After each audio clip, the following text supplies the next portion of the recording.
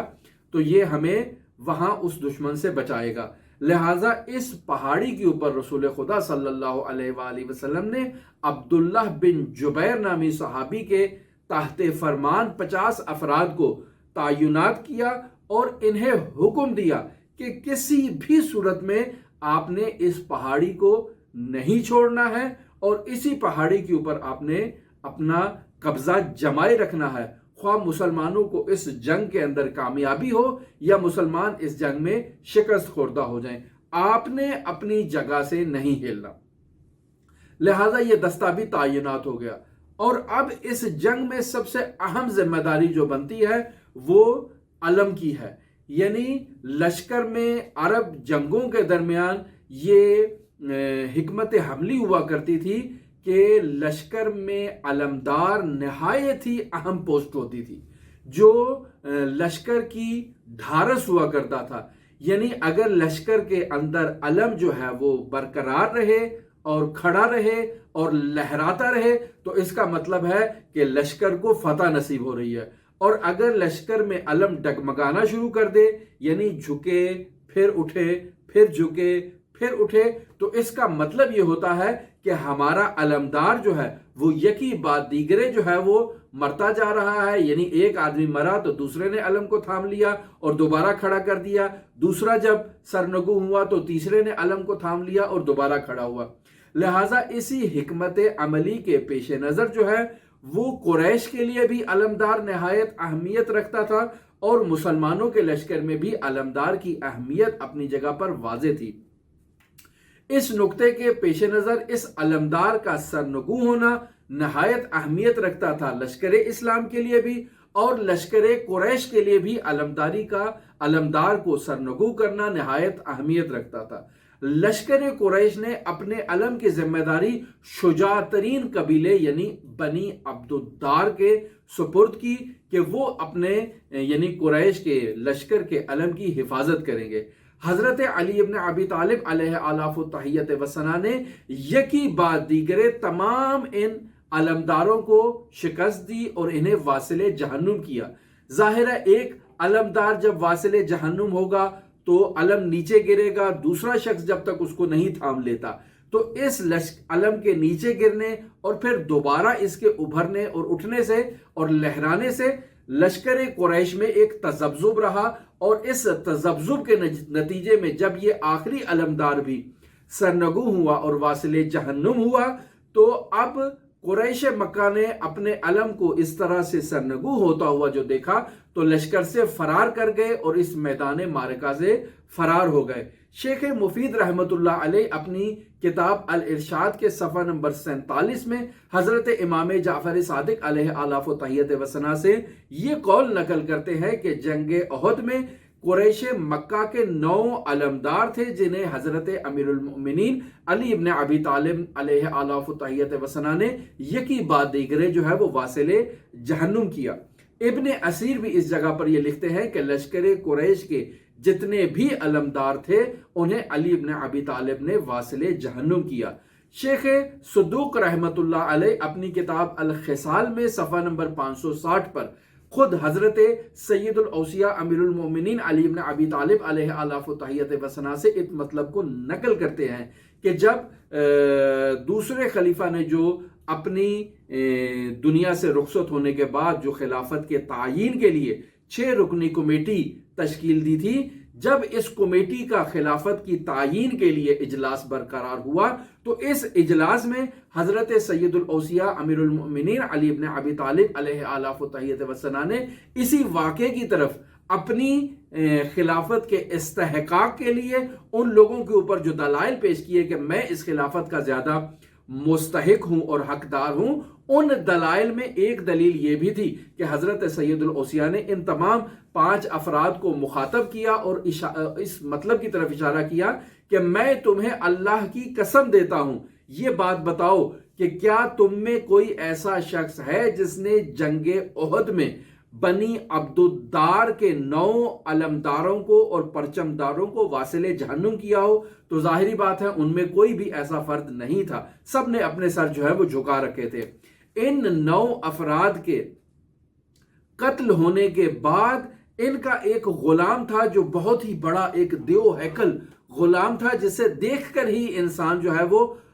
اس پر ہیبت طاری ہو جائے اور انسان خوف زدہ ہو جائے۔ اس غلام کا نام صعب تھا۔ جب یہ 9 پرچمدار اور علمدار واصل جہنم ہوئے تو یہ غلام میدان میں آیا اور اس نے یہ شعار بلند کیا کہ میں اپنے مالکوں کا بدلہ محمد مصطفیٰ صلی اللہ علیہ وآلہ وسلم کو قتل کر کے ہی پورا لوں گا۔ لہٰذا جب یہ میدان میں آیا تو سب اس دیو ہیکل غلام کو دیکھ کر خوفزدہ ہو گئے اور ان کے بدنوں میں جو ہے وہ لرزہ اور کپکپی طاری ہو گئی۔ کسی میں جرأت نہیں تھی کہ وہ اس غلام کے سامنے جائے اور اس کے جو ہے وہ منہ پر ایسی ضرب لگائے کہ یہ اپنے نجس دہن سے محمد مصطفیٰ کا نام مبارک اس گستاخی کے ساتھ کیوں لے رہا ہے۔ کسی صحابی میں یہ جرأت نہیں تھی۔ علی ابن ابی طالب کہتے ہیں کہ اس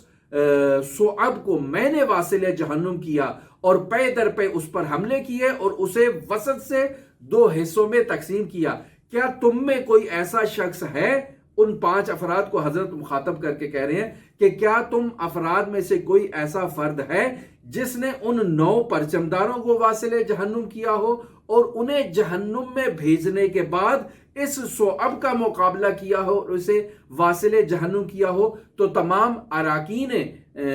کمیٹی، جو 6 افراد کی کمیٹی تھی، وہ خاموش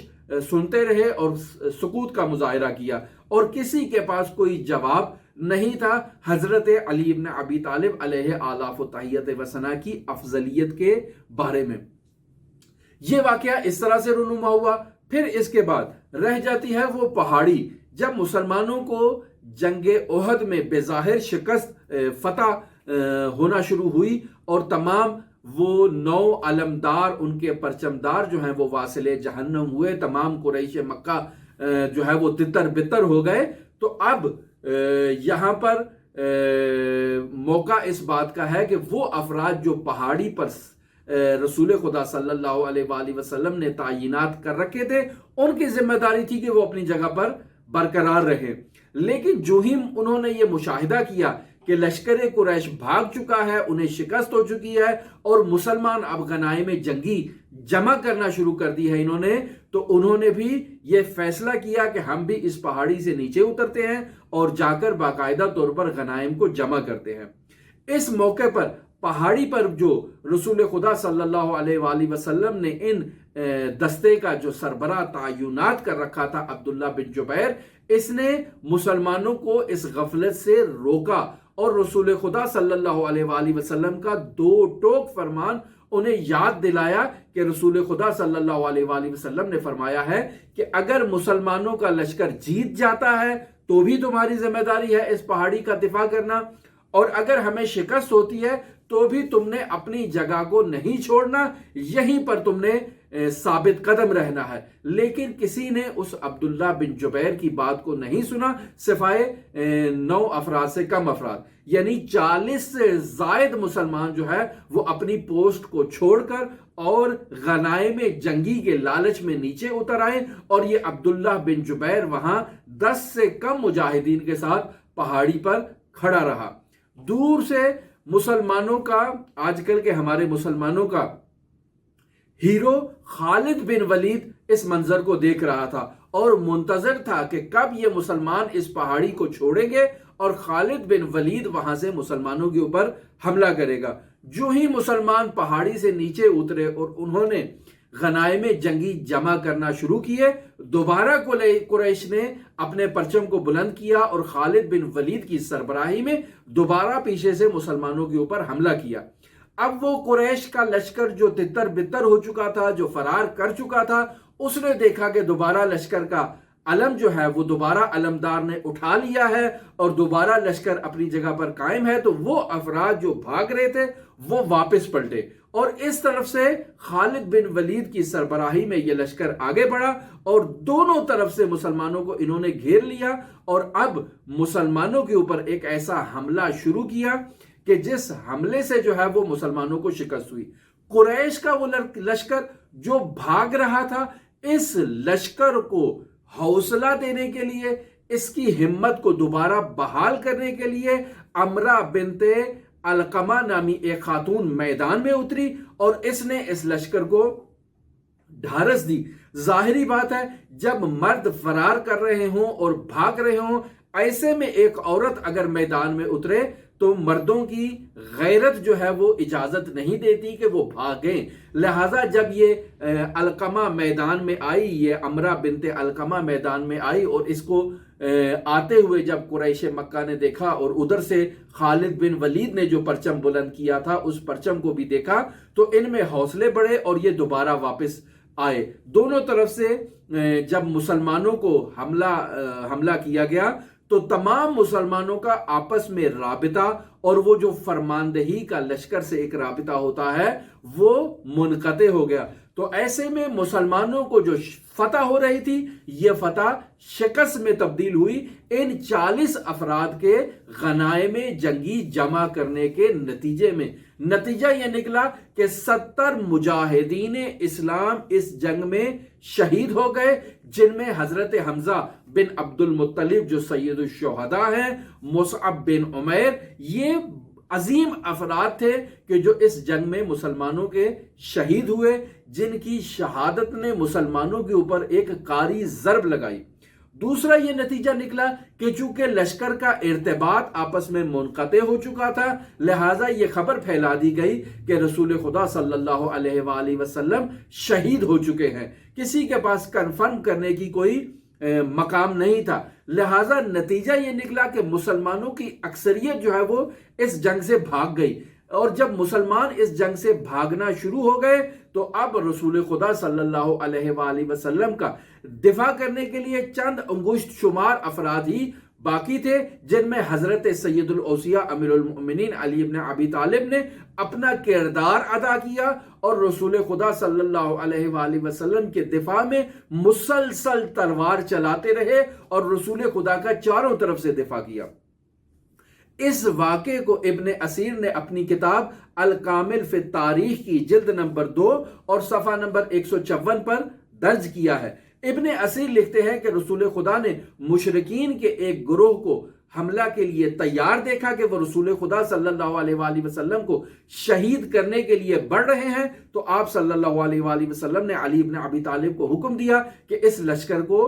جو ہے وہ اس کا قلع کما کرے۔ علی ابن ابی طالب اس لشکر کی طرف بڑھے، ان کا قلع کما کیا، باقی سب تتر بتر ہو گئے اور بھاگ گئے۔ پھر رسول خدا نے ایک اور لشکر کو اپنی طرف بڑھتے ہوئے، گروہ کو اپنی طرف بڑھتے ہوئے دیکھا، پھر علی کو بلایا کہ اب اس طرف سے یہ لوگ آ رہے ہیں، تو پھر علی ابن ابی طالب اس طرف بڑھے اور ان افراد کو ہلاک کیا اور جو باقی منظر دیکھ رہے تھے وہ تتر بتر ہو گئے اور بھاگ گئے۔ تو علی ابن ابی طالب نے نہایت مردانگی کے ساتھ، نہایت شجاعت کے ساتھ رسول خدا صلی اللہ علیہ وآلہ وسلم کا دفاع کیا، اور اگر اس جنگ میں اس مقام پر حضرت علی ابن ابی طالب موجود نہ ہوتے تو العیاذ باللہ خاک بدہانم رسول خدا صلی اللہ علیہ وآلہ وسلم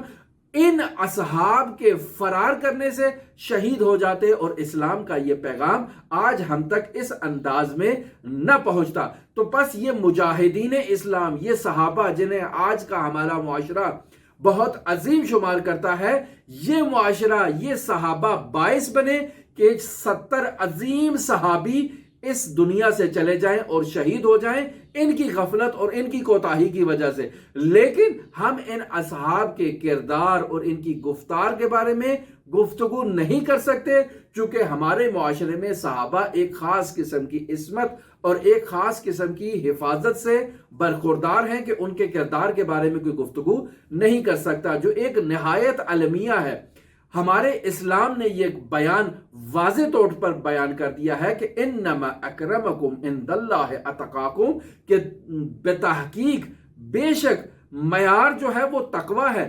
اس کا رسول خدا صلی اللہ علیہ وآلہ وسلم کی صحبت میں ہونا معیار نہیں ہے۔ وہ رسول خدا صلی اللہ علیہ وسلم کو چھوڑ کر بھاگ گیا، وہ رسول خدا صلی اللہ علیہ وسلم کو میدان جنگ میں اس حالت میں چھوڑ کر بھاگ گیا کہ وہ شہید ہو جاتے، لیکن مسلمانوں کے نزدیک پھر بھی وہ صحبت رسول کی وجہ سے اہمیت رکھتا ہے، اس کا مقام ہے، اور رسول خدا صلی اللہ علیہ وآلہ وسلم بے شک شہید ہوتے ہیں تو شہید ہو جائیں، صحابی ہمارے نزدیک محترم ہے۔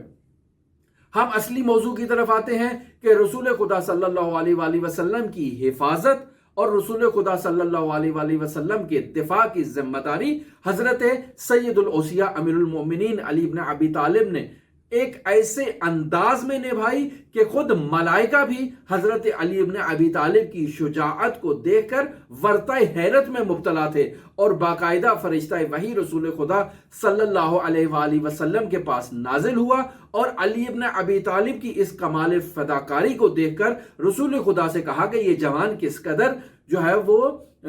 شجاعت کا مظاہرہ کر رہا ہے۔ تو رسول خدا صلی اللہ علیہ وآلہ وسلم نے یہ ارشاد فرمایا کہ یہ جوان شجاعت کا مظاہرہ کیوں نہ کرے، یہ مجھ سے ہے اور میں اس سے ہوں۔ تو اسی ہنگام میں اس آسمان پر بھی ایک صدا گونجی، جسے تمام لوگوں نے سنا تو صحیح، لیکن صدا کو بلند کرنے والے فرشتے کو کسی نے نہیں دیکھا، جو کہہ رہا تھا کہ لا سیف الا ذوالفقار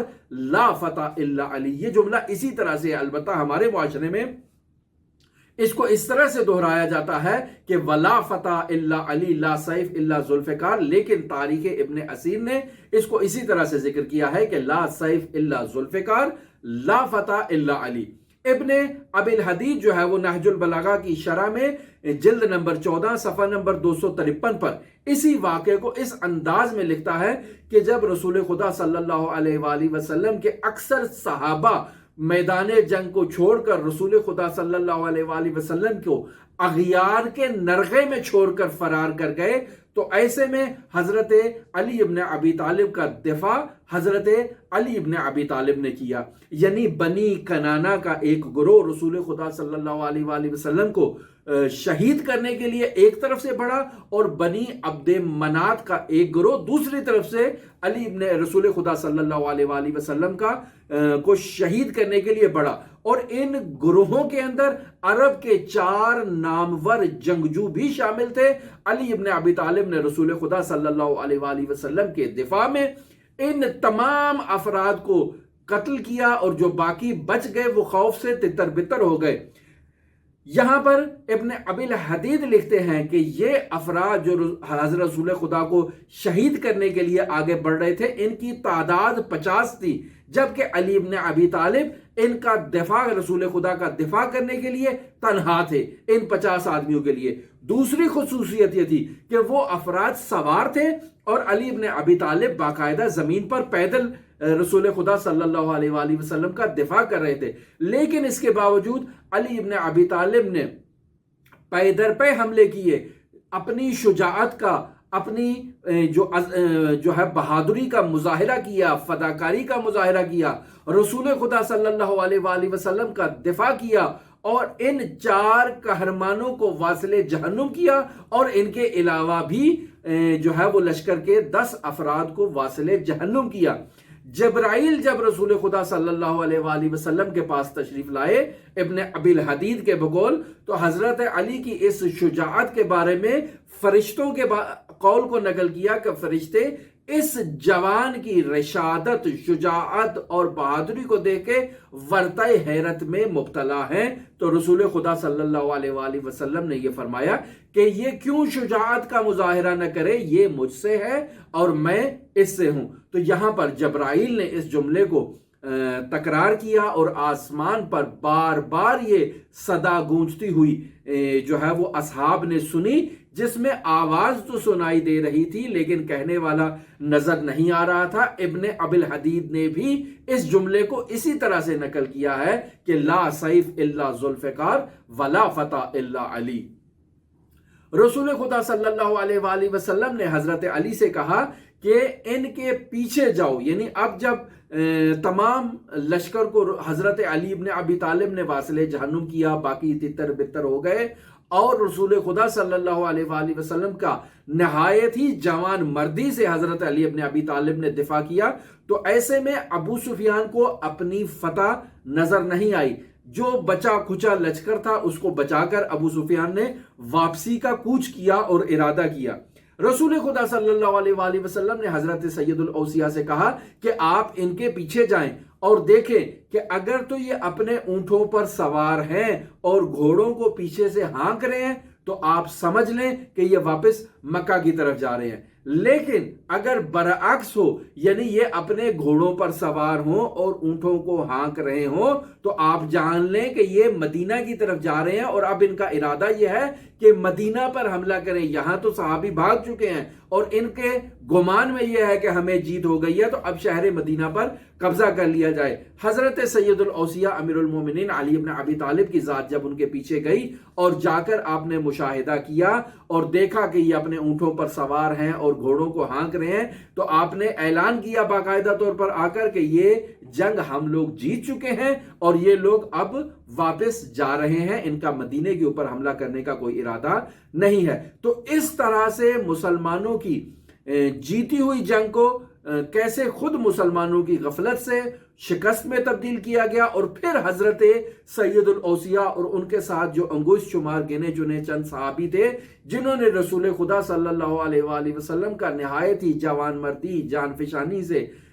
دفاع کیا اور رسول خدا صلی اللہ علیہ وآلہ وسلم کی حفاظت کی، اور پھر دوبارہ ہاری ہوئی جنگ کو جیت میں تبدیل کیا۔ آج کے ہمارے معاشرے میں ان اصحاب کا جو ہے وہ نام اور تذکرہ تو اتنا خاص نہیں کیا جاتا، لیکن وہ اصحاب جو جنگ چھوڑ کر بھاگ گئے اور جو باعث بنے کہ